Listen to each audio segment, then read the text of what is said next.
Bom, vocês estão prontos para receber a palavra de Deus? Eu quero tomar como ponto de partida da minha mensagem o Salmo 56:8. Salmo 56:8 é um salmo atribuído a Davi, e a tradição de longa data atribui esse salmo ao momento onde ele teria sido preso pelos filisteus em Gate.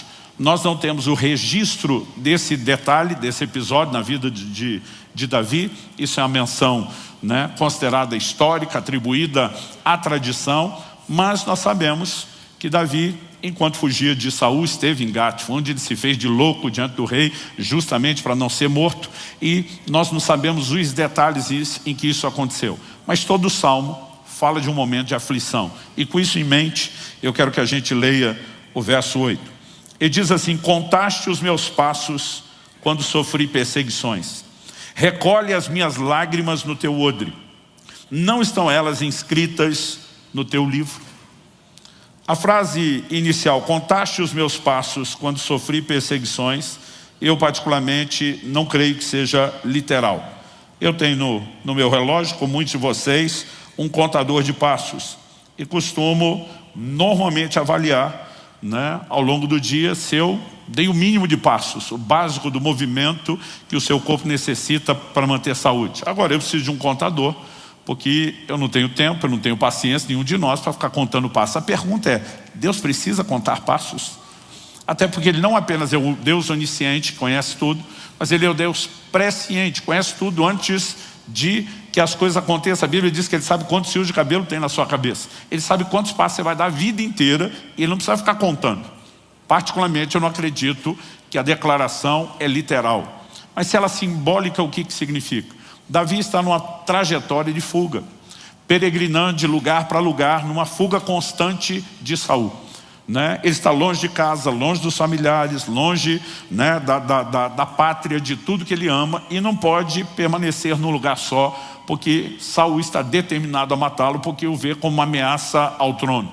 Então, enquanto Davi segue peregrinando, e se você ler o salmo todo, você vai entender que é exatamente disso que ele está falando. No verso 1 e 2 ele diz assim: tem misericórdia de mim, ó Deus, porque os homens querem me destruir. Todo dia eles me oprimem, lutam contra mim. Os meus inimigos sempre querem me destruir. São muitos os que atrevidamente me combatem.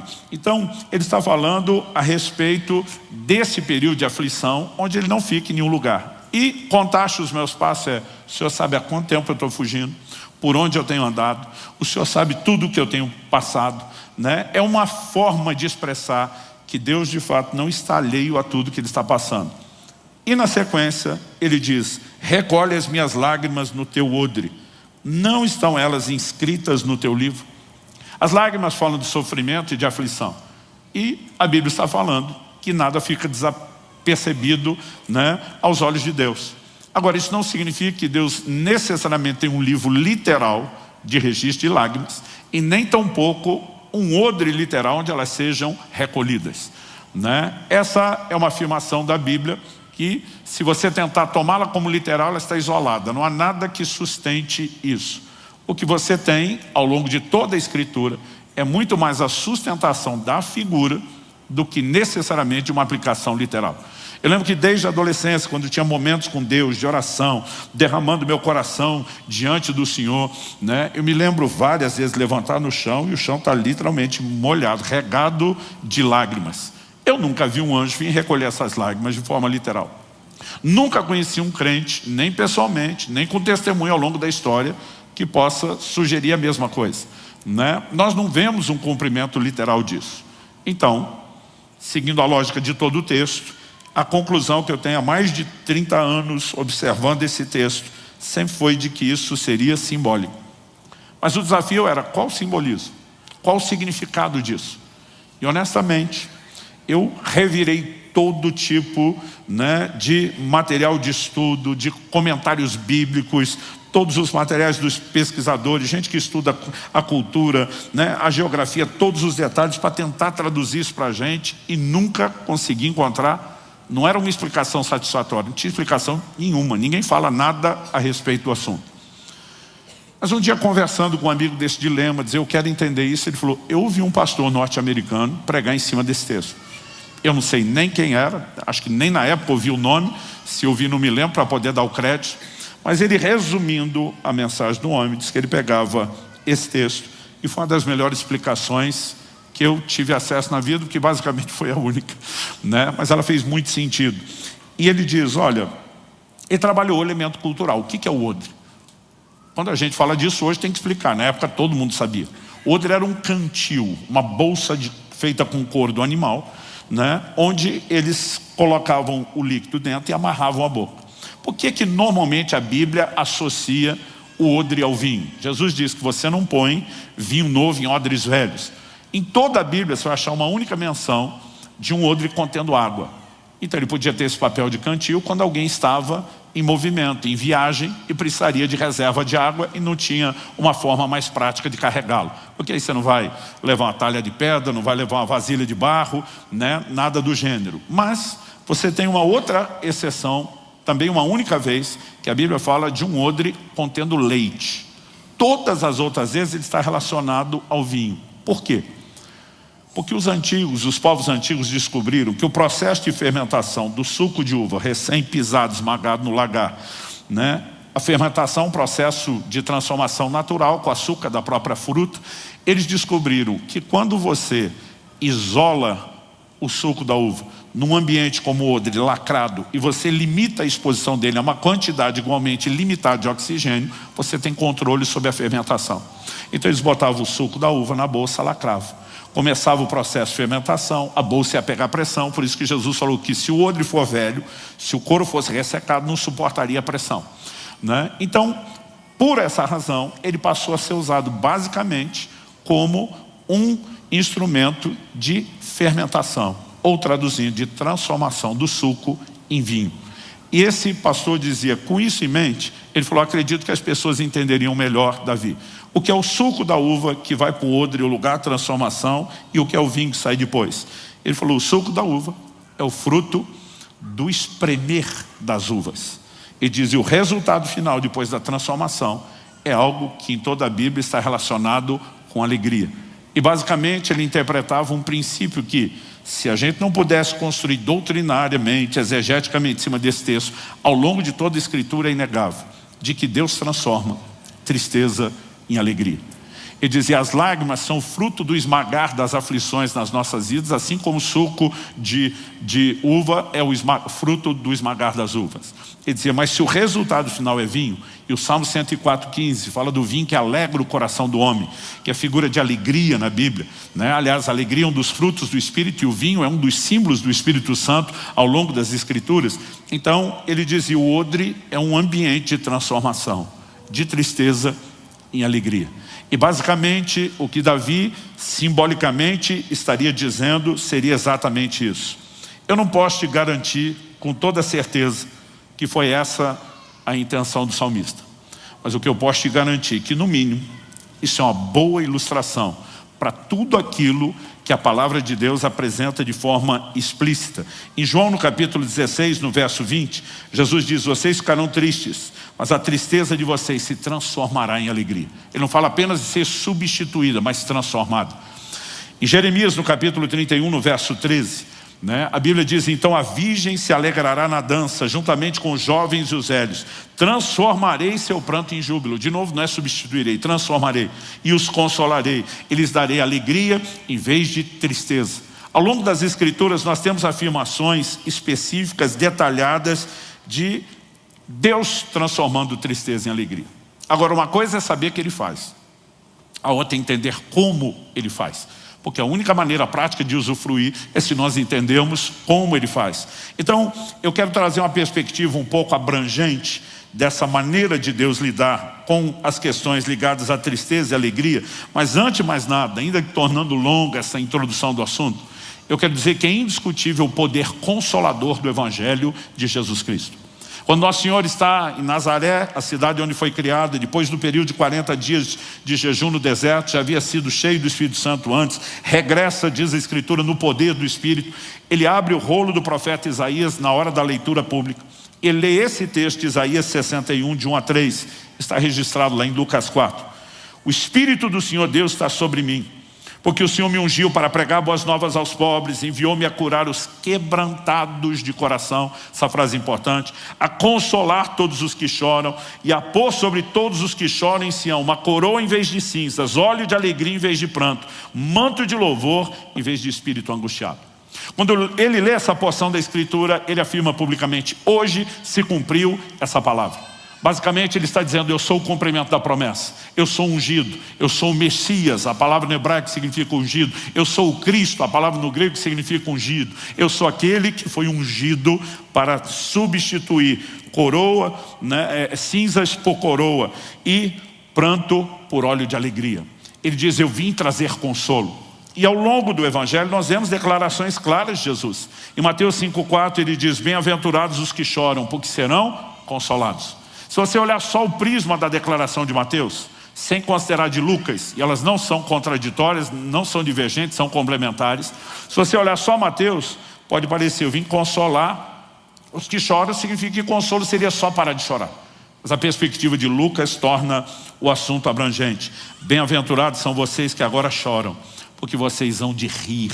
Não é apenas parar de chorar, é substituir o choro pelo riso, a tristeza pela alegria. E de acordo com as Escrituras, é possível esperar alegria depois do choro. O texto que me chama a atenção desde quando era garoto, Salmo 126, 5 e 6. Os que com lágrimas semeiam, com júbilo ceifarão. O que sai andando e chorando enquanto semeia, voltará com júbilo, trazendo os seus seixos. O Evangelho, ele tem um poder consolador sobrenatural. Deus é um Deus que transforma a tristeza em alegria. Ponto indiscutível. Agora, se nós queremos desfrutar, há algumas coisas que nós precisamos entender. A primeira delas diz respeito ao fato de que nós temos que reconhecer que tanto há tipos distintos de tristeza como de alegria. Se a gente não fizer a separação, nós vamos ter aparentes contradições nas declarações bíblicas. Eu já aprendi desde garoto com meu pai, repito muito isso, que a Bíblia não se contradiz. Então, diante de qualquer aparente contradição, você tem um desafio de interpretação.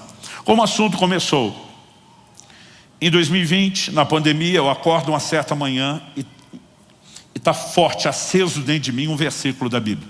Não é uma lembrança, porque eu não li nada nos últimos dias, semanas, eu diria até meses a respeito do assunto, não ouvi ninguém falar, comentar, pregar, mas eu acordo e aquele versículo está vivo dentro de mim. A declaração envolvendo o rei Ezequias, que está lá em 2 Reis, no capítulo 20, no verso 5. O profeta Isaías tinha vindo dar uma notícia: põe ordem à sua casa, você vai morrer, você não vai viver. A Bíblia diz que ele vira para a parede, ele chora, ele ora a Deus. Isaías nem foi muito longe, o Senhor diz: volte e diga a Ezequias, príncipe do meu povo, ouvi as tuas orações, vi as tuas lágrimas, eis que eu te curarei. Ao terceiro dia você subirá à casa de Deus. E essa expressão, vi as tuas lágrimas, mas pensa no negócio que veio forte dentro de mim. Eu dizia: Deus não apenas ouve as orações, Ele vê as lágrimas, Ele não é indiferente a elas. E é por isso que eu comecei com o Salmo de Davi: contaste os meus passos quando eu sofri perseguições, o Senhor não está alheio a nada disso. Recolheste minhas lágrimas no teu odre, elas estão todas no seu livro, nada passa desapercebido. Mas o Senhor não apenas assiste indiferente, o Senhor realmente está prestando atenção, disposto a fazer algo. E aquele negócio, vi as tuas lágrimas, mas se me deu um surto de fé, enlouqueci. Eu dizia: nosso choro chama a atenção de Deus, Ele não está indiferente à nossa dor. Aquilo dentro de mim ferveu o dia inteiro, eu estava empolgadíssimo. Mas no dia seguinte eu acordei com outro versículo, que parecia antagônico, contrário até. Qual era o versículo? Malaquias 2,13. Vocês cobrem o meu altar com choro, com lágrimas, com gemidos, e eu não vos ouço. Falei: mas ontem o Senhor via as lágrimas, agora o Senhor está nem aí para as lágrimas. E aquilo dentro de mim o dia inteiro. Como a Bíblia não se contradiz, eu entendi, nós estamos diante de um enigma. E Deus quer que eu possa meditar, refletir. Mas gente, eu pensava, eu quebrava a cabeça, não chegava a lugar nenhum.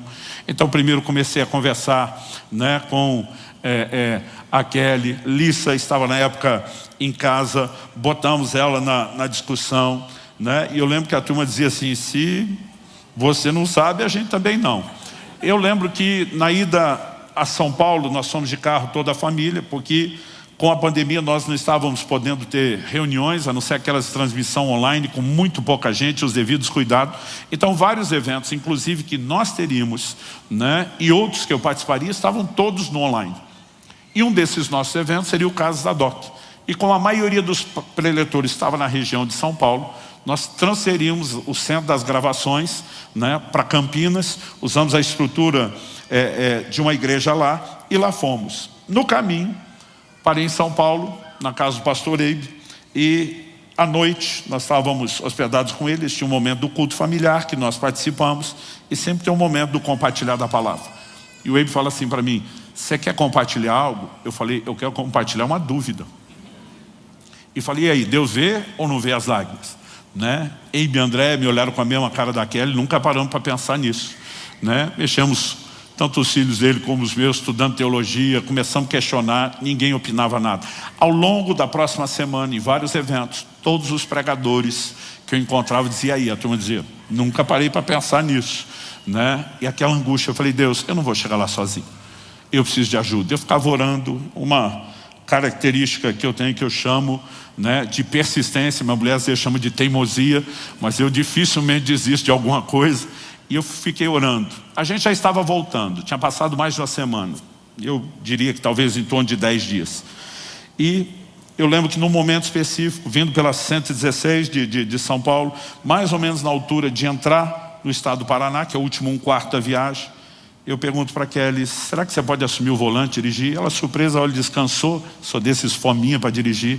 Eu falei: não, filha, está baixando um download em banda larga aqui e eu não posso perder essa informação. Nós trocamos de lugar, eu já puxei o computador, comecei a escrever que nem um doido. E eu lembro que o trânsito estava quase parado na serra e ela ficava olhando e dizia: está rendendo aí, né? Como era o sábado à noite, ela falou: pelo jeito já temos a mensagem de amanhã. Eu falei: de amanhã não, do mês todo, né? E eu lembro que eu preguei 4 domingos sobre o assunto, porque Deus me trouxe um entendimento e uma clareza que eu fiquei impressionado. Ele não apenas me dirigiu a pregar aqueles 4 domingos, ele me dirigiu a escrever a respeito do assunto, porque de repente, né, a perspectiva foi abrindo. E o Senhor falou comigo: se você não entender que há tipos de choro, de tristeza e tipos distintos de alegria, você não vai a lugar nenhum. Porque muitas vezes uma declaração pode envolver um tipo de choro e a outra. Uma declaração pode envolver um tipo de alegria e a outra. Exemplo de tipos de alegria. Paulo escreve aos Coríntios e diz: a tristeza do mundo produz morte, mas a tristeza segundo Deus produz arrependimento. Não dá para dizer que é tudo igual. Uma produz um efeito e um resultado, e a outra outro completamente diferente. Em João 15:11, Jesus diz: para que a minha alegria esteja em vós e a vossa alegria seja completa. Ele está dizendo: a minha é uma, a de vocês é outra. A de vocês, se é a minha, nunca vai ser completa. Eu vou falar sobre isso depois, mas ele fala a distinção de alegria natural e espiritual. Por que é importante entender isso? Porque Deus falou comigo qual o tipo de lágrima eu prestei atenção, qual o tipo de lágrima eu ignorei. E quando você vai para o texto de Malaquias, que o Senhor diz: vocês choram e eu não estou ouvindo vocês, do que é que Deus está falando? Quando ele declara que não vai ouvir, na sequência, o versículo seguinte, o 14 de Malaquias 2, o Senhor diz: vocês perguntam por quê? Mas lógico, Deus diz: invoca-me que te responderei. Agora está dizendo: não vou te atender, não vou ouvir, não vou ver as suas lágrimas. O Senhor diz: vocês perguntam por quê? Ele mesmo responde: porque o Senhor foi testemunha da aliança entre ti e a mulher da tua mocidade, com a qual tu foste desleal. Ele está dizendo: você é infiel, quebra a aliança do casamento, me desonra, quebra a sua aliança comigo, está em pecado, e acho que chorou por um problema, eu simplesmente venho correndo te atender. Deus está dizendo: é ruim, que eu vou te socorrer nessa hora e nessa condição. O tipo de choro é completamente diferente, né? O choro que Deus ignora, ele tem muito mais a ver com lágrimas derramadas por uma circunstância e não pelo pecado. É o que a gente chama do choro de remorso e não de arrependimento. Um exemplo disso, Esaú. Gênesis 27:38 diz que depois que Esaú toma conhecimento que o pai havia abençoado Jacó e não ele, a Bíblia diz: levantando Esaú a voz, chorou. A releitura feita desse episódio no Novo Testamento, em Hebreus 12:17, falando de Esaú, é: pois sabeis também que posteriormente, querendo herdar a bênção, foi rejeitado, pois não achou lugar de arrependimento, embora com lágrimas o tivesse buscado. Chorou, mas a Bíblia diz: não tinha lugar de arrependimento. As pessoas estão lamentando a perda da consequência do que fizeram, mas não a essência da quebra de princípio e nem da desconexão com Deus. É só você olhar a forma como Davi e Saul reagem. Ambos pecaram, ambos foram confrontados por profetas. Quando Samuel vai a Saul dizendo, o Senhor vai tirar de você o reino, vai sair, ele agarra o Samuel pela capa, a ponto de rasgá-la e diz, fica comigo, me honra diante do povo. Ele não estava nem aí com Deus. Não sinalizou nenhum pesar pelo que fez a Deus, mas falou, você vai ficar do meu lado, vai manter a média, porque eu não quero ninguém me olhando diferente. Então, naquele momento, a única preocupação é, o que é que eu vou perder aqui nas circunstâncias? Quando Davi pecou, o salmo de arrependimento dele, no 51, é, não retires de mim o teu espírito, e nem tampouco a alegria da tua salvação. Em outras palavras, está dizendo, se tiver que perder o reino, eu perco qualquer outra coisa, eu não posso perder o Senhor. Dá para perceber a essência da diferença. Então, nós conseguimos olhar ao longo da Escritura. Pedro nega Jesus 3 vezes, chora amargamente. Mas a Bíblia diz que Judas, depois de trair Jesus, tomar de remorso, vai se enforcar. Há uma diferença entre uma coisa e outra. Então, o mesmo Deus que transforma a tristeza em alegria, ele vai fazer afirmações na Bíblia que podem soar contraditórias. Uma delas, por exemplo, está lá no livro de Tiago. Aliás, muitos anos atrás aqui, eu preguei uma mensagem que é transformando a alegria em tristeza. Até me falou, pastor, agora está do contrário? Eu falei, não. Ele diz, Tiago 4, versos 8 e 9. Cheguem perto de Deus, ele chegará a vocês. Limpe as mãos, pecadores, e vocês são indecisos, purifiquem o coração. Reconheçam sua miséria, lamentem e chorem. Que o riso de vocês se transforme em pranto e que a alegria de vocês se transforme em tristeza. Verso 10. Humilhem-se diante do Senhor e Ele os exaltará. Quando nós estamos falando de pecado, não há como Deus simplesmente olhar para alguém que está sofrendo as consequências do pecado e dizer, não, mas não tem problema, vou te dar alegria. Deus diz, só tem um remédio. Você precisa trocar a alegria transitória do pecado. Uma vez vi um pregador dizendo, não existe prazer no pecado. Eu falei, se não tivesse, ninguém pecava. Hebreus 11, 25 fala dos prazeres transitórios do pecado. Tem alegria? Tem. O problema é que ela é ilusória, passageira, como o pastor Marciano gosta de dizer, muita manchete para pouca notícia. Ele não entrega o que prometeu, mas se não tivesse alegria, ninguém faria. Agora, a pessoa foi buscar alegria na fonte errada, desconectou da mais plena fonte de alegria, que é Deus, que eu vou destacar isso daqui a pouco. Deus está dizendo, só tem uma forma de resolver o seu problema. Arranca essa alegria mentirosa, troca ela pela tristeza segundo Deus, que produz arrependimento para a conexão, para que depois eu troque sua alegria, sua tristeza, pela verdadeira alegria. Sabe, se você não faz as distinções, daqui a pouco Deus é refém de qualquer pecador que não quer consertar. Chorou, Deus está dizendo, sou obrigado a socorrer. Aliás, um irmão um dia falou para mim, pois é, pastor, como diz a Sagrada Escritura, quem não chora não mama. Eu falei, como é que é? Ele me olhou assim com a cara de, não está na Bíblia não? Eu falei, claro que não. Ele falou, mas bem que podia estar. E até hoje eu não sei se era ignorância, ou palhaçada, ou misto das duas coisas. Mas alguns parecem acreditar que, feito criança mimada, se eles chorarem, fizer birra, Deus tem que vir correndo. E às vezes nós somos, inclusive, encorajados a fazer do choro um estado permanente. E a gente até canta, vai chorando, geme, chora. Eu quero te apresentar um entendimento de que o choro, a semelhança de quando a gente fala de saúde, vai falar do estresse, deveria ser uma situação e não uma condição. É inevitável que ao longo da vida nós temos períodos cíclicos, nós temos altos e baixos, e haverá, naturalmente falando, não só alegria, como também tristezas. Às vezes você pode viver um momento, às vezes você pode viver outro, às vezes você pode viver a alternância dos dois muito perto. Quando Jesus fala de alegrias naturais, nós precisamos entender que há circunstâncias que vão produzir alegria no nosso coração, mas há circunstâncias também que vão produzir tristeza. Agora, daqui a pouco nós vamos abordar a ideia de que não devemos alimentar o nosso humor, emoções com as circunstâncias. Mas se a gente não fizer primeiro essa distinção, não vai fazer muito sentido aquilo que a gente precisa compreender na sequência. Só que antes de falar dos tipos de alegria, para a gente entender a verdadeira alegria, eu quero destacar um pouquinho aqui o que eu quero chamar da importância de compreender o processo. Porque Deus tem formas e maneiras de trabalhar. Então, vamos voltar um tempo atrás para eu poder compartilhar algo interessante aqui com vocês. Começamos a igreja em julho de 2005. No início de 2006, Semana Santa, nós resolvemos fazer um retiro com boa parte da liderança, né, e de gente comprometida da igreja, mas não só da nossa.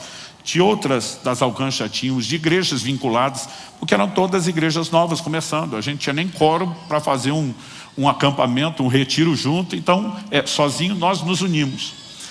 Um dos preletores desse acampamento era o meu amigo pastor Marcelo Jamal. Eu amo a forma como o Jamal prega, e normalmente ele tem uma linha de raciocínio que ele não sai dela de jeito nenhum. Ele estava no meio de uma exposição, ele para e fala assim: gente, vou cometer um deslize profético aqui. Ele já está dizendo, vou sair do assunto, mas já volto. E quando ele se chamou de profético, eu entendi, estou sentindo de Deus falar isso. E ele, do nada, não tinha nada a ver com o assunto, ele chama o Salmo 35, porque a sua ira dura só um momento, mas o seu favor dura a vida inteira. O choro pode durar uma noite, mas a alegria vem pela manhã. E quando ele fala isso, dá para perceber que Deus está mexendo conosco de uma forma diferente. Mas ele olha e pergunta: gente, essa declaração é literal? O choro dura uma noite, a alegria vem pela manhã. Ele falou: se fosse literal, nossos problemas se resolveriam em no máximo 24 horas, se tivesse começado logo de manhã, senão durariam bem menos. Todo nascer do sol, o jogo estava zerado, começava tudo de novo, né? E a gente não teria motivo de chorar por nada há muito tempo. Mas ele falou: a própria Bíblia fala de pessoas que choraram muitos dias. Então não estava funcionando para elas, não estava funcionando para nós. Eu falei: isso é literal? Ele falou: eu não creio. Olhando toda a escritura, ele disse: se não é literal e é simbólico, qual a simbologia? Porque é a Bíblia que explica a Bíblia. Você não pode inventar a simbologia que você quer. Então ele falou assim: o que prevalece na noite são as trevas, o que prevalece no dia, a luz. E diz: trevas na Bíblia fala de ignorância, luz fala de revelação. Quando ele fala isso, na hora eu lembro de duas declarações de Paulo na mesma epístola aos Efésios. No capítulo 4 ele fala de pessoas que estão entenebrecidas no entendimento, separadas da vida de Deus pela ignorância que há neles. Ignorância associada a trevas no entendimento. Mas no capítulo 1 ele está orando por espírito de revelação, e ele diz: para que sejam iluminados os olhos do vosso coração. Então na Bíblia, trevas, ignorância, luz, revelação. Ele diz: o choro prevalece onde a ignorância da palavra, mas a alegria vem quando a luz entra, quando há revelação. Eu lembro que eu sentado na primeira fila pensei em voz alta: uau! Ele olha para mim, não sei se o uau chamou a atenção, mas quando ele olha para mim ele falou: eu só sou o profeta jogando aqui um insight que o Espírito Santo trouxe. Ele aponta o dedo para mim e fala: o mestre é você, e quem vai escrever um livro inteiro sobre isso é você. Alguém do lado: glória a Deus. Eu falei: glória a Deus, porque não é tu. Eu falei: eu não sabia nem o que ele está falando, agora sou obrigado a escrever um livro inteiro só sobre... Gente, eu nem levei aquele negócio a sério. Foi só o dia que eu terminei de escrever o livro que o Espírito Santo me fez lembrar. Mas parece que eu assisti um filme, Jamal me olhando, apontando o dedo. E quando essa recordação veio, não parecia ser mera recordação, né? Parece que Deus me fez assistir aquilo de novo. O Espírito Santo falou comigo: eu quero que você leve luz da minha palavra para dissipar as trevas da ignorância. Para quê? Para que a gente possa viver intervenção. Então, se é a palavra que dissipa isso, nós precisamos entender isso de forma completa e abrangente. Quando eu olho para as Escrituras, em primeiro lugar, o choro é legítimo. Há momentos onde eu e você estamos enfrentando a dor e não tem por que negar isso. A Bíblia diz que Jesus chorou. João 11:35. Curioso é que ele chora porque Lázaro, seu amigo, morreu. Mas ele chora antes de ressuscitá-lo e sabe que vai ressuscitá-lo porque avisou os seus discípulos que vai ressuscitá-lo. Tecnicamente não tinha nem motivo para chorar, porque era uma situação que já ia ser mudada, mas antes de mudar, ele se reservou o direito de chorar. Isso me faz entender que eu e você, que somos gente como qualquer outro, temos todo o direito de chorar. E há situações onde é importante que a gente chore. Mas como eu disse, biblicamente, o choro está mais para uma situação do que para uma condição. Porque Deus, o mesmo Deus, quer trazer consolo. Há momentos onde o choro não é uma conformação com a derrota. Jesus não estava só simplesmente dizendo: vou aceitar isso de forma passiva, porque tinha uma palavra de Deus para mudar aquele quadro. Mas ainda assim chorou. Quando Ezequias chora virado para a parede, evidentemente, nas minhas contas, ele tinha 39 anos de idade, né? A gente tem a sensação de que a vida, pelo menos em termos de construir algo efetivamente, a partir dos 40, ele não queria morrer. Mas ele também fala para Deus: eu te honrei, eu vivi de forma que te honre, agora estou esperando que o Senhor faça o mesmo. Naquele momento o choro é muito mais uma expressão de fé, uma declaração de eu não posso fazer nada, eu não tenho como mudar coisa nenhuma, mas o Senhor pode, e eu estou transferindo para você. Então o choro ele tem muitos aspectos. Ele pode muitas vezes ser mais do que o desabafo de um sentimento, né? Ele pode ser parte de uma linguagem até mesmo de fé. Ana, estéril por muito tempo. Eu não acredito que ela orou uma única vez na vida para ser atendida. Mas a Bíblia fala de um dia que ela está no templo. E ela chora, e chora, e chora diante de Deus, a ponto do sacerdote Eli tê-la por embriagada. Mas quando ela levanta daquela oração, ele olha para ela e ele pronuncia a bênção: que o Senhor te conceda a petição que fizeste. E o quadro dela é sobrenaturalmente revertido.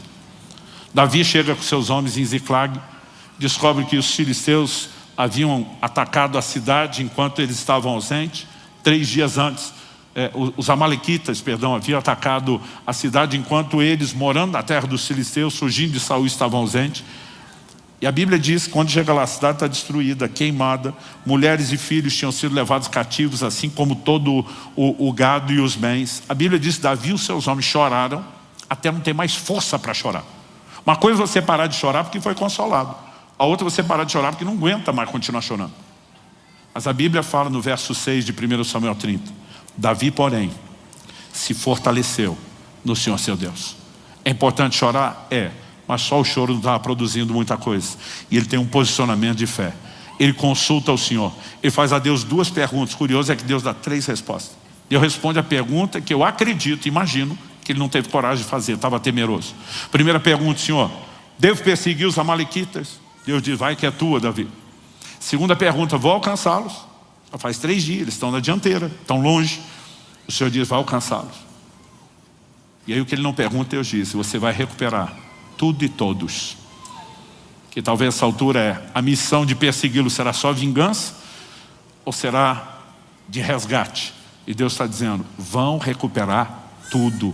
E aquela tristeza foi transformada em alegria.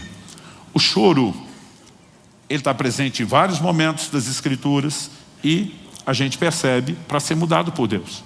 Salmo 126, 1 e 2. A gente citou antes os 5 e 6. Dos que com lágrimas semeiam. 1 e 2 diz: quando o Senhor restaurou a sorte de Sião, ficamos como quem sonha. Então a nossa boca se encheu de riso e a nossa língua de júbilo. Agora, quase todos esses textos, eles estão apontando para uma mudança de circunstância. Ezequias está chorando porque não quer morrer. Mas Deus diz: eu vi as suas lágrimas e vou te dar a alegria de viver um pouco mais. Deus restaurou a sorte de Sião, que estava devastada. Mudando circunstâncias, a mudança de sentimento. Porque algo que eu quero adiantar sobre os tipos de alegria, nós já falamos que tem alegrias naturais e temos alegrias de ordem espiritual. Quando Deus cria e estabelece o homem no Éden, o Salmo 16, 11 diz: na tua presença há plenitude de alegria. A mais cheia, completa, perfeita, plena medida de alegria e realização só se encontra num lugar, na verdade numa pessoa: Deus. Ele diz: a sua destra, delícias perpétuas. Diferente dos prazeres transitórios do pecado, as alegrias em Deus são permanentes, são duradouras, são eternas. Agora, quando Deus cria o homem, que porque ainda não pecou, tem plena comunhão com ele, fonte de acesso, ele não privou o homem de outras alegrias. A Bíblia diz que Deus olha para o homem e diz: não é bom que esteja só. Emocionalmente Deus falou: você precisa de um semelhante, um outro nível de interação. E Deus bota em execução o plano eterno do casamento, para dar não apenas deleite emocional, mas até deleite físico. Deus diz para o homem: vocês podem comer de toda a árvore do jardim. E esse toda, eu brinco que na minha Bíblia está em negrita e caixa alta, toda. Porque assim, Deus podia ter feito uma fruta só, com uma única cor, cheiro, tamanho, textura, né, sabor, com todos os nutrientes. A gente comeria a mesma coisa o resto da vida. Ia ser um tédio, mas a nutrição estaria garantida. Mas não foi isso que Deus deu. Ele nos deu paladar. Alguns de nós temos superpoderes no paladar, né? E Ele caprichou na variedade. Ele está dizendo: eu não me importo que vocês tenham acesso a outras formas de alegria. Mas Deus disse: não tem só a alegria da minha presença e essas naturais legítimas. Deus disse: vocês só não podem ultrapassar esse limite e buscar alegria em terreno proibido. Porque essa falsa alegria do pecado vai roubar vocês tanto da alegria natural como da espiritual, porque nem a natural é duradoura, e vai desligar vocês da fonte. E deixou claras advertências. E se eu e você não entendemos a dinâmica, nós podemos bagunçar as coisas. Por quê? Se eu e você achamos que tristeza ou alegria é só circunstancial, então Deus só tem uma maneira de transformar tristeza em alegria. Qual? Mudando a circunstância, e sempre em nosso favor. Exemplo de alegrias naturais, além das que eu já dei. 4 anos atrás, na pandemia, um mês depois de eu ter pregado toda essa série de mensagens, na verdade, no início do mês, na sequência, Kelly e eu tivemos uma das maiores alegrias naturais da vida. Entramos para a adolescência. Eila Maria, nossa primeira neta, nasceu. E a gente não sabe se a gente classifica a gente de bobão ou babão, né? Porque é uma mistura dos dois. É uma delícia isso. Mas não é uma alegria espiritual, gente. Qualquer avô, e os netos são a sobremesa da vida, não é? Temos avós no recinto. Gente, talvez já nessa semana que vem está chegando meu 3º neto, né? É uma delícia, é bom demais. Mas mais ou menos uns 15 dias, não deve ter passado muito depois disso, meu sogro faleceu. E nós tivemos dor e tristeza dentro de casa. Sabe o que é curioso? Que a tristeza da perda do meu sogro, né? Aquele olhando para o pai, não roubava a alegria do nascimento da neta, mas a alegria do nascimento da neta não acabava com a dor. Porque eram circunstâncias diferentes. E cada um gerava um tipo de sentimento. E nós tivemos que lidar com os dois quase que ao mesmo tempo, de forma simultânea.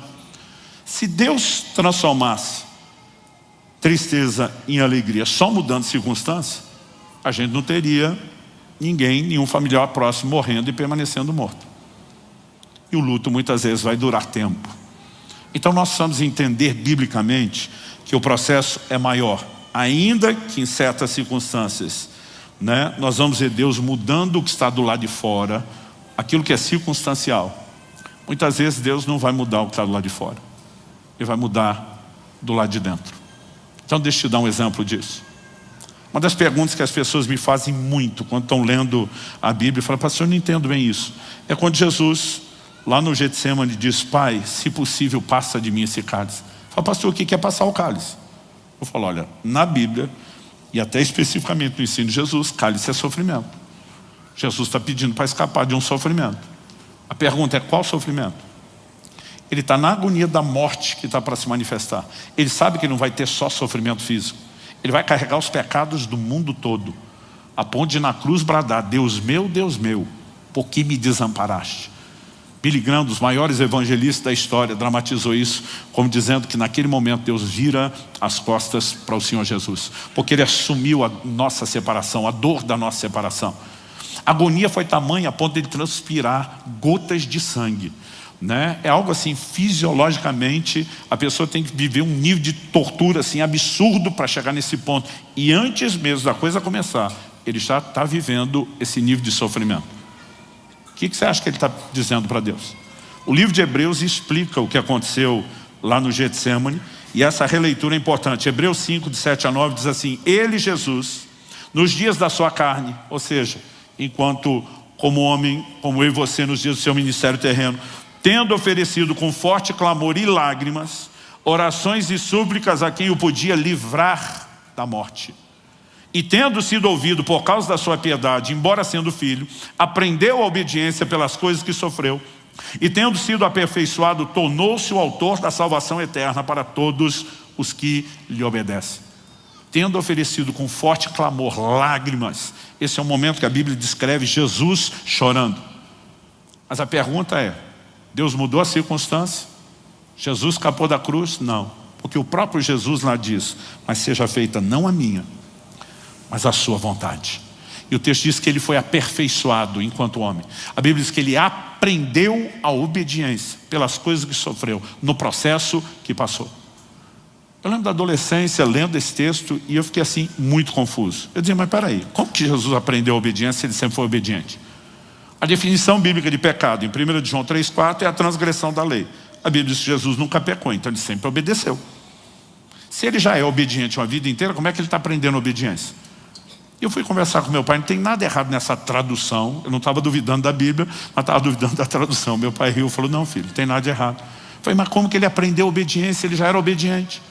Meu pai deu uma resposta que eu não entendi, foi nada, eu achei ele vazio. Falou: filho, não está falando de aprender os primeiros passos da obediência.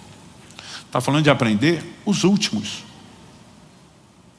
Eu fiz cara que entendi, saí, fiquei anos insatisfeito com aquilo. Meu pai já estava com o Senhor. E um dia eu estou lendo Filipenses capítulo 2, falando de Jesus.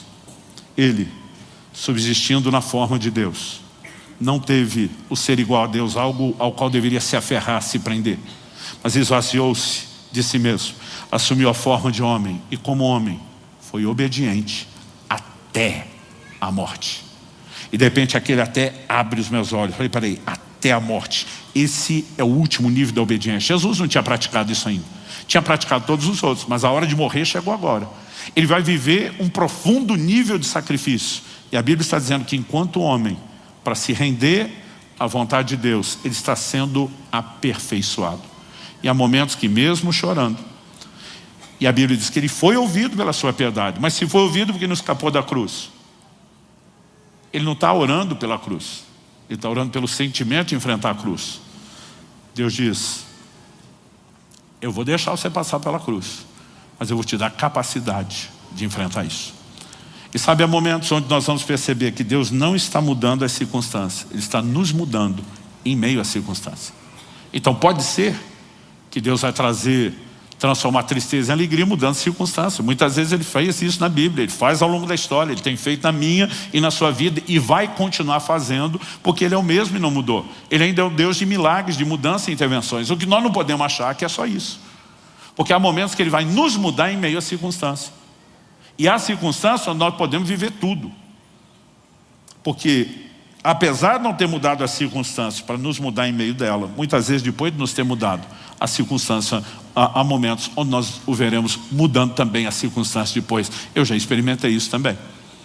Agora, o que nós precisamos entender é que se a tristeza transformada em alegria não é apenas mudança de circunstâncias e pode ser uma mudança interior, a pergunta é como isso se processa. Porque quando a gente fala das circunstâncias, não é difícil entender. Eu citei no início João 16:20, quando Jesus diz: a tristeza de vocês se transformará em alegria. Se olhar o contexto, Jesus está anunciando sua morte. E ele diz assim: em verdade digo que vocês vão chorar e se lamentar e o mundo vai se alegrar. Ele diz: enquanto vocês estão sofrendo minha perda, o mundo está nem aí para mim, me odiando, vai fazer festa. Ele diz: mas a vossa tristeza se transformará em alegria, porque ele diz: eu vou surpreender, e quem estava alegre com a minha morte vai ficar assustado e triste, e vocês estavam tristes, vão ficar felizes. Essa mudança era circunstancial. Jesus estava anunciando sua ressurreição. Mas é só isso? Não. Cântico profético de Abacuque, Abacuque capítulo 3, de 17 a 19. Ainda que a figueira não floresça, que não haja fruto na vide, que o produto da oliveira falhe, que os campos não produzam mantimento, que o rebanho seja exterminado da malhada e no curral não haja gado. Não é porque tudo dependia da agropecuária. Ele está basicamente dizendo: ainda que a casa caia, que o circo pegue fogo, que tudo vá para o beleléu. E diz: todavia eu me alegrarei no Senhor, exultarei no Deus da minha salvação, porque Ele faz os meus pés como os da costa e me faz andar nos meus lugares altos. Todo cristão precisa entender que para viver alegria nós não dependemos apenas de circunstâncias favoráveis. Nós temos acesso à mais plena, poderosa fonte de alegria, que não é de origem circunstancial. E ela emana do próprio Deus. Quando olho para as Escrituras, evidente, esse é o meu terceiro e último aspecto. Eu e você precisamos entender a fonte da verdadeira alegria. Quando Jesus diz: para que a minha alegria esteja em vós e a alegria de vocês seja completa, Ele deixou claro: tem a de vocês, tem a minha. A de vocês sem a minha nunca será completa. A pessoa pode ter todas as alegrias circunstanciais, ela nunca estará satisfeita e realizada. E não tem uma pessoa nessa terra, por melhor que seja a sua vida, que estará preenchida sem Deus. Mas a questão é: Deus apenas preenche a alegria natural? Não. Ele preenche o espaço até quando essa das circunstâncias está faltando. O apóstolo Paulo diz em Filipenses capítulo 4, eu vou ler do 11 ao 13. Digo isso, não porque esteja necessitado, porque aprendi a viver contente. Você pode repetir essa frase? Diga: aprendi a viver contente. Agora com mais empolgação. Em toda e qualquer situação. Paulo está dizendo: eu não dependo de situações favoráveis para estar contente. Agora isso não é automático, não é espontâneo. Ele falou: aprendi. Ele está dizendo: descobri um segredo. acessei algo que muita gente não acessou. Verso 12, sei o que é passar necessidade e sei também o que é ter em abundância. Aprendi o segredo de toda e qualquer circunstância, tanto de estar alimentado como de ter fome, tanto de ter abundância como de passar necessidade. Ele diz, não importa se eu estou no melhor momento, se eu estou no pior, né? Se eu estou surfando na onda, se eu estou no pior perrengue, aprendi a viver contente. Paulo então divide logo o segredo. Verso 13, tudo posso naquele que me fortalece. A maioria dos crentes lê tudo posso como se fosse posso fazer, realização. Paulo não está falando disso. Ele diz, eu posso suportar. Não importa se tem escassez ou se tem abundância. Minha alegria, o meu humor não é ditado pelas circunstâncias. Ele está dizendo, eu tenho uma outra fonte, minhas raízes estão em Deus. É Ele que me fortalece. É Ele que me dá o que eu preciso para enfrentar qualquer situação. E vou enfrentar com um sorriso no rosto. E aí você olha para a primeira geração de apóstolos, uma igreja perseguida, maltratada, atacada, e o tempo todo cheio de alegria. Atos capítulo 5, verso 41, nos fala dos apóstolos saindo do sinédrio alegres por terem sido considerados dignos de sofrer afrontas pelo nome do Senhor. Jesus diz, alegrai-vos quando vos perseguirem. Evidentemente, a Bíblia não está focando o processo que é desconfortável. Prisão daquela época não era melhor do que a de hoje. Normalmente era bem pior. Mas o próprio Jesus em João 16 diz, a mulher grávida, quando está para dar à luz, sem tristeza. Jesus não está desmerecendo essas mães, são heroínas. Aliás, se dependesse de nós, os homens, para ter filho, a terra estava desabitada há muito tempo. Eu acho de uma grandeza e de uma coragem impressionante, né? Essa reta final do parto da minha nora, eu estou orando mais por ela do que pelo bebê que está chegando. Porque eu fico pensando, se fosse eu estaria que nem Jesus no Getsêmani, dizendo, passa de mim esse cálice, né? Mas ela tem tristeza. Por mais que ela vai encarar isso bravamente, ela sabe o que está esperando, principalmente quem já passou. Mas Jesus diz, mas logo depois de ter nascido o filho, já não se lembra da tristeza, pela alegria de ter chegado alguém ao mundo. Esse entendimento é importante para você compreender o que Tiago 1,2 está dizendo. Meus irmãos, tende por motivo de grande alegria. Fosse só alegria, já era um desafio. O passar por várias provações. Fosse só aprovação no desafio, mas várias. Como ter grande alegria em várias provações? E diz, sabendo que a prova da vossa fé produz perseverança. A perseverança vai ter ação completa, para que vocês sejam íntegros, inteiros, não faltando em coisa alguma. Basicamente está dizendo que a alegria não vem do processo. Ela vem do resultado. Então ele diz, encare o processo que é doloroso, já antecipando o resultado, entendendo que isso justifica e que vai valer a pena. Agora, se a gente apenas administrar isso, nós vamos dizer que nós estamos num mero gerenciamento psicológico e emocional, de uma alegria que ainda continua circunstancial. Mas a Bíblia, além de nos levar a ter essa boa atitude, ela ainda nos leva a conectar com a fonte que é sobrenatural de consolo. De um Deus que pega o fruto do esmagar das nossas aflições, as lágrimas, e tem o poder de transformar em alegria. E ao olhar para as Escrituras, eu vejo declarações de Deus fazendo isso de forma sobrenatural. Salmo 16, 8 e 9, Davi diz, tenho o Senhor sempre diante de mim. Estando Ele à minha direita, não serei abalado. Porque não serei abalado. Ele está passando por circunstâncias difíceis, mas com Deus dá para segurar. Por isso o meu coração se alegra, o meu espírito exulta.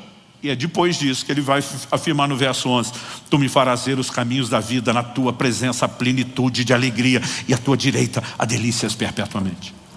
Nós precisamos resgatar a conexão com a alegria sobrenatural. Há uma relação na Bíblia, não só como Deus sendo a fonte da plena, a mais cheia medida de alegria, mas uma alegria que preenche qualquer alegria nossa, que sem a dele nunca será completa. E quando a Bíblia fala sobre isso, ela relaciona muito com a pessoa do Espírito Santo. Atos 13, 52, diz que os discípulos estavam cheios de alegria e do Espírito Santo. Nós precisamos entender que essas coisas vão sendo relacionadas. Só que você pega essa declaração, cheios de alegria e do Espírito Santo, parece duas coisas desconexas. Todas as outras afirmações bíblicas mostram que elas estão conectadas. Gálatas 5:22 fala que o fruto do Espírito é, entre vários aspectos, alegria. Romanos 14:17, o reino de Deus não é comida nem bebida, mas justiça, paz e alegria no Espírito Santo. Não meramente circunstancial, no Espírito Santo. 1 Tessalonicenses 1,6, Paulo diz: vocês se tornaram nossos imitadores do Senhor, recebendo a palavra com a alegria que vem do Espírito Santo, apesar dos muitos sofrimentos.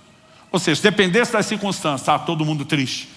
Pedro fala que as provações têm esse poder de contristar.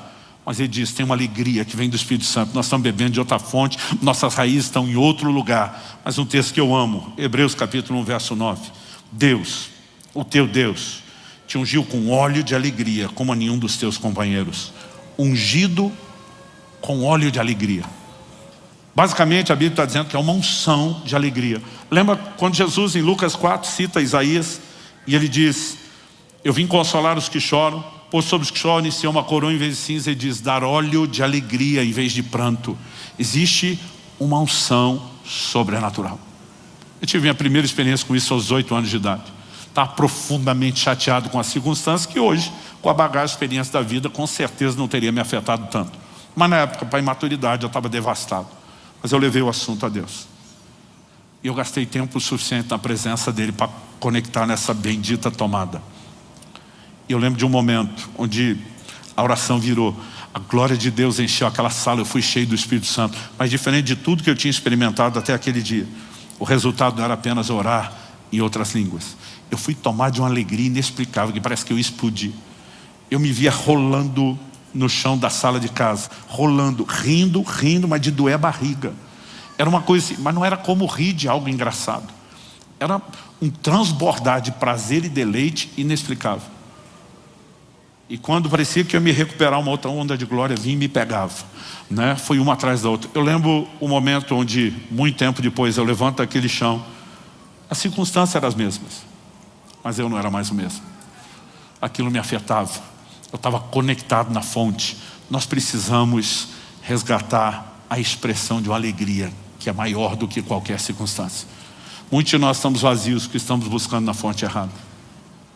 Quando Jesus olha para a mulher samaritana e diz: quem beber dessa fonte voltará a ter sede, ele não falava só da fonte. Ele estava falando de todas as fontes que aquela mulher estava procurando. Ela falou: você já teve 5 maridos, o que você tem agora não é. Ele está dizendo que você vai beber de tudo e não vai encontrar alegria em absolutamente nada. Mas quem beber da água que eu lhe der.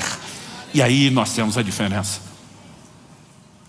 Nos últimos anos Deus começou a trazer um entendimento tão claro e maduro dessas coisas, mas também uma experiência que começou a me levar para um lugar de crise.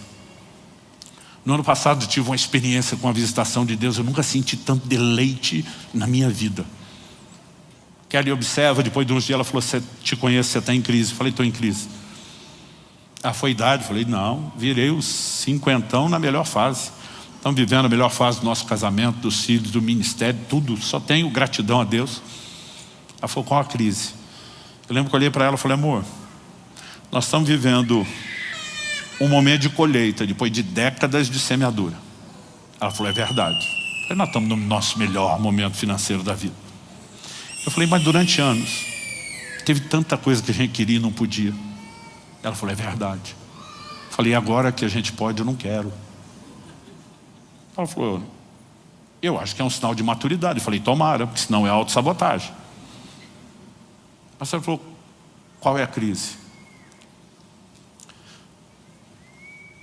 Isso ainda mexe comigo. Eu falei: a crise é porque nós perdemos tanto tempo querendo essas coisas, achando que isso nos daria alguma alegria e satisfação que nunca se compara ao que estava à nossa disposição o tempo todo, de forma gratuita. E a gente, distraído, correndo atrás daquilo que não preenche, não acessava de forma mais profunda o que nos preenche. Quando Davi chora arrependido, ele diz para Deus 2 coisas: não retires de mim o teu Espírito. A gente viu a conexão entre o Espírito Santo e a alegria. Mas ele diz: e nem tão pouco a alegria da tua salvação. Qual deveria ser a maior alegria na minha e na sua vida? Não deveria ser circunstancial. Em Lucas, no capítulo 10, no verso 17, os discípulos que tinham sido enviados por Jesus, não só para pregar o evangelho, curar enfermos, mas também expulsar demônios, eles voltam empolgados. O texto diz assim: então os 70 voltaram cheios de alegria, dizendo: Senhor, em teu nome os próprios demônios submetem a nós. Eles estão empolgados com algo que é circunstancial. Gente, é uma delícia ver o poder e a autoridade do nome de Jesus. Expulsei meu primeiro demônio aos 15 anos de idade. Eu gostei tanto que entrei no time dos caça-fantasmas. Podia ver alguém tremer na igreja, até é meu, dava quase briga, né? A gente queria ver a autoridade do nome de Jesus. Isso é maravilhoso. Não só a realidade do mundo espiritual. Uma cena que eu tenho forte assim na minha memória. Nos primeiros anos do pastorado em Guarapuava, um líder de uma célula me liga e fala assim: pastor, podemos antecipar e agendar sua supervisão? Eu falei: supervisão de célula é surpresa, filho, senão não seria supervisão. Ele falou: mas eu preciso do senhor essa semana. E eu sei que é muita gente para visitar. Eu falei: amigo, não é assim que funciona. Ele falou: pastor, deixa eu ser honesto. Nós chamamos um cara metido com a magia, o reino das trevas, que o senhor não tem noção. E ele aceitou vir na célula. Ele falou: vai dar ruim. Não tem chance desse cara do jeito que está. A hora que bater com a presença de Deus ali, não dá conflito. Ele falou: eu não estou preparado para isso. Ele falou: nunca te pedi, eu preciso de você. Lá fui eu. Sentamos, a reunião vai começar. Primeiro acorde que a pessoa bate no violão e chama o nome de Jesus. A criatura endemoniou, mas de um jeito nem eu tinha visto. Pelo jeito ninguém, porque não sobrou um crente na sala além de mim. O homem era magrinho, franzino, mas ele cai para o chão e começa a serpentear, literalmente, com os braços e perna fechada. Eu não sei como ele arrastava no chão, parecia uma serpente.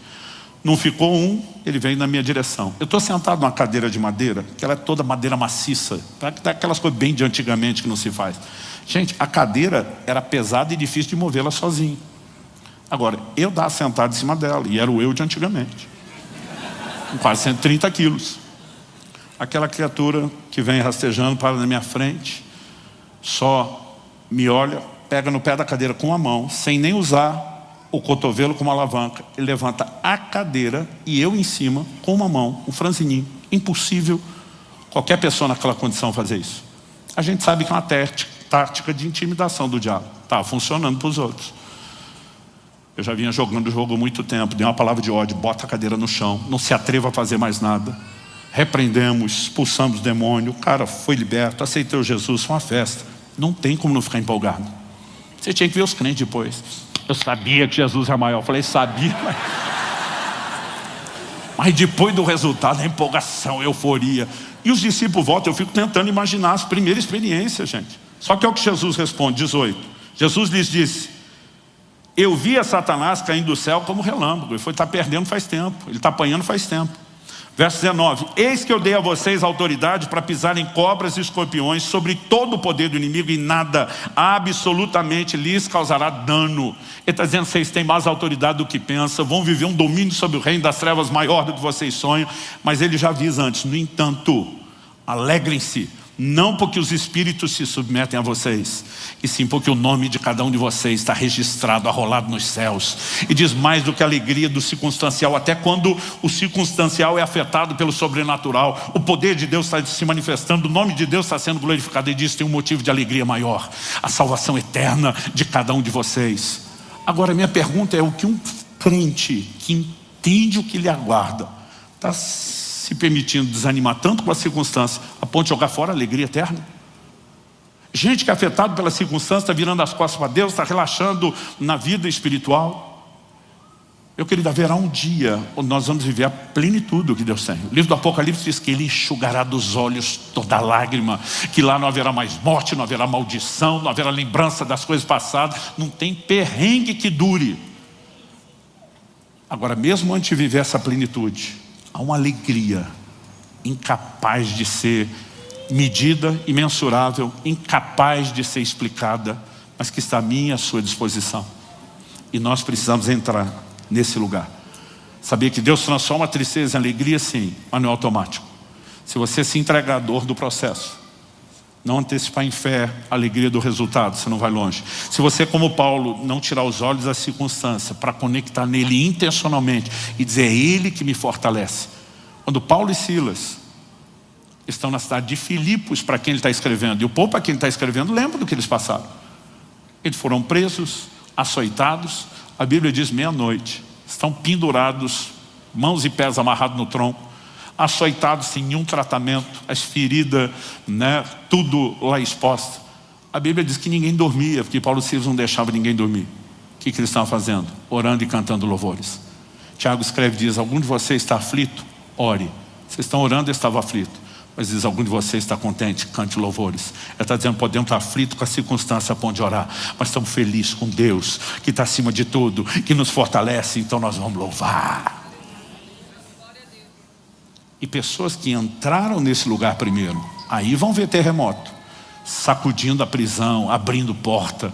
Sabe, eu e você precisamos conectar e celebrar de forma contínua a alegria da salvação. Você pode dizer amém? Vamos ficar em pé para parecer que está acabando.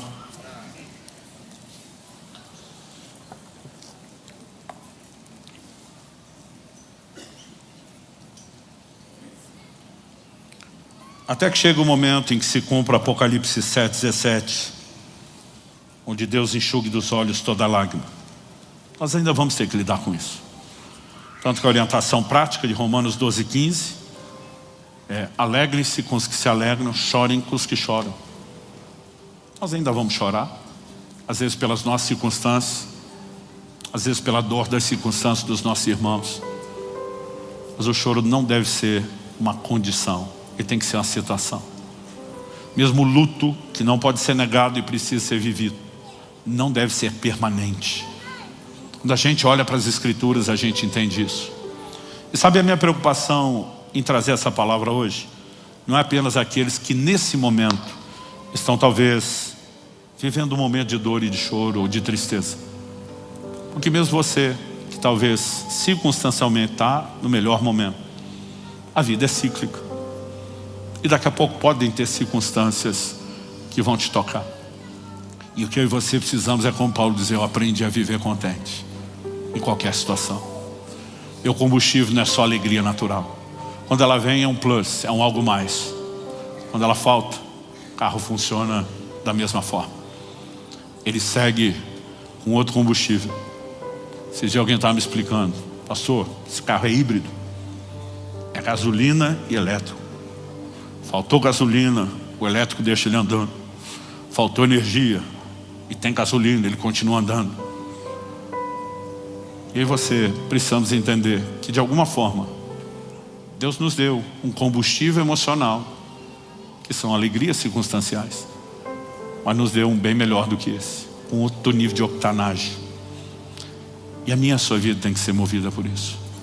Mas nós temos que viver conectado na fonte. Essa relação com Deus não pode ser de vir apenas um culto por semana e achar que tudo tem que acontecer num culto que a gente quer que termine o mais rápido possível. A conexão tem que ser diária, tem que ser contínua. Quando Paulo escreve, diz orai sem cessar, ele está dizendo permaneça conectado o tempo todo. Não importa se você está no seu trabalho, se está na vida comum do lar, você está consciente de Deus, você está conectado com Ele. Você pode permitir, não apenas Ele te sustentando, mas às vezes até evitando situações ruins, pela direção do Espírito Santo.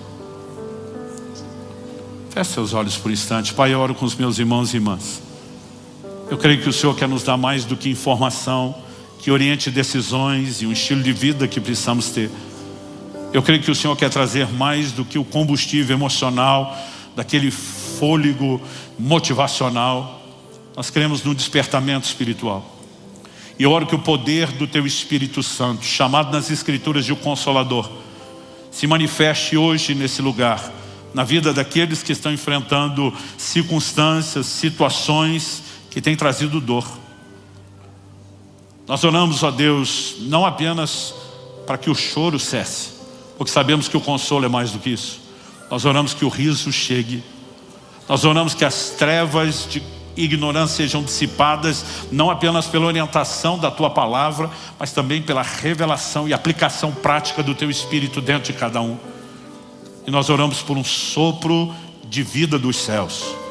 Oramos que o Senhor reacenda essa chama da alegria do Espírito Santo, da alegria da salvação. Toca as nossas vidas.